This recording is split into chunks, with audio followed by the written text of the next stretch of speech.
Hi అండి, welcome back to my channel stay with Bindu. ఈరోజు మనం బనానా మిల్క్ షేక్ ఎలా ప్రిపేర్ చేసుకుందామో తెలుసుకుందామండి. చాలా ఈజీగా అప్పటికప్పుడు సింపుల్గా మనం ప్రిపేర్ చేసుకున్నట్టు చేసుకున్నాం. చాలా హెల్తీగా ప్రోటీన్గా మనం బ్రేక్ఫాస్ట్కి కానీ ఏమైనా ప్రోటీన్గా కానీ మనం తీసుకోవచ్చండి. ఇక్కడ నేను కొంచెం పండిపోయిన బనానాస్ ఒక 2 తీసుకున్నానండి. అది తీసుకుంటే మనకి షుగర్ యాడ్ చేసుకునే స్వీట్నెస్ యాడ్ చేసుకోవాల్సిన అవసరం ఉండదు. ఈ సమ్మర్ స్పెషల్లో అండి మనం డైలీ ఏదో ఒక వెరైటీ ఆఫ్ జ్యూస్ మనం ప్రిపేర్ చేసుకొని తాగితే చాలా మంచిదండి.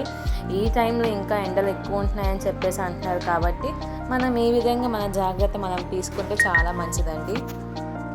నార్మల్ ప్రాసెస్ అండి. మిక్సీ జార్లో మనం బనానా వేసేసి దాంట్లో ఒక 2 spoons of dry fruits powder నేను యాడ్ చేస్తున్నాను. ఒకవేళ మీ దగ్గర డ్రై ఫ్రూట్స్ పౌడర్ లేదు అనుకుంటే బాదం పప్పు, జీడిపప్పు, పిస్తా ఇవన్నీ ఒక 1 అవర్ దాకా, హాఫ్ అన్ అవర్ లేదా సోక్ చేసుకొని మనం దీంట్లో మిక్సీలో వేసుకుంటే సరిపోతుందండి. కొన్ని మిల్క్ యాడ్ చేసుకుంటున్నాను. మనం ఇప్పుడు ఈ బనానాని మనం బ్లెండ్ చేసుకుంటే మన బనానా మిల్క్ షేక్ రెడీ అయిపోతుందండి. చాలా హెల్తీగా మీరు మీ పిల్లలకి కానీ మీరు కానీ చాలా ఈజీగా సింపుల్గా ప్రిపేర్ చేసుకొని తాగేయచ్చు.